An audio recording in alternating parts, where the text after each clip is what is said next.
வீட்டில் இட்லி தோசை மாவு இல்லாத நேரத்தில் இப்படி ஒரு புட்டு செஞ்சிட்டோன்னா சட்டுன்னு வேலை முடிஞ்சிடுங்க. 10 மினிட்ஸில் நான் வந்து சம்பா புட்டு எடுத்துருக்கேன். நம்ம அரிசி மாவில் கூட இந்த புட்டு செய்யலாம்.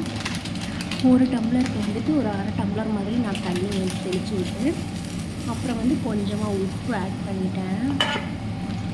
உப்பு ஆட் பண்ணிவிட்டு ஒரு 10 நிமிஷம் மாதிரி அதை வந்து ஊறுறதுக்கு அலோவ் பண்ணுவேன். இது நல்லா ஊறுற கேப்லேயே இட்லி பாத்திரத்தில் தண்ணி ஊற்றி நம்ம வந்து ஹீட் பண்ணிட்டோன்னா அது ஆவி வரும்போது நம்ம புட்டு வந்து வச்சோன்னா நல்லா ஈஸியாக வெந்துடும் 10 மினிட்ஸில். உப்பு ஆட் பண்ணிக்கலாம். தண்ணி ஆட் பண்ணி கொஞ்சமாக மிக்ஸ் பண்ணி ஒரு 5 மினிட்ஸ் மாதிரி விட்டுடலாம். நிறைய தண்ணி வந்து ஊற்றக்கூடாது புட்டுக்கு, கொஞ்சமாக தான் தண்ணி ஊற்றணும்.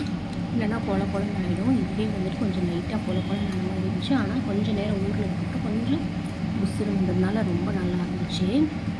ஒரு 2 பேர் 3 பேர் சாப்பிட்றதுக்கு இந்த ஒரு டம்ளர் வந்து பர்ஃபெக்ட்டு. அந்த பேக்கெட்டில் வந்து ஒரு டம்ளர் தான் போட்டேன், மீதி அப்படியே தான் இருந்துச்சு.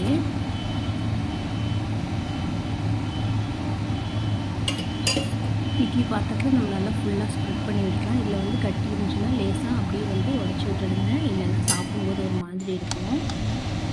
அதுக்கப்புறம் இட்லி மூடி போட்டு நம்ம க்ளோஸ் பண்ணி வச்சிடலாம்.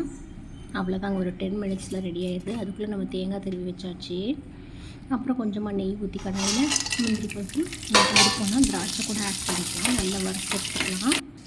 அதுக்கப்புறம் தேங்காய் போட்டுக்கலாம் இதில். அப்புறம் வந்து கொஞ்சமாக ஏலக்காய் பொடி, அப்புறம் வறுத்த முந்திரி நெய்யோடு போட்டுக்கலாம். கொஞ்சமாக சர்க்கரை, உங்களுக்கு எவ்வளோ டேஸ்ட்டுக்கு பிடிக்குதோ அவ்வளோ போட்டுக்கலாம்.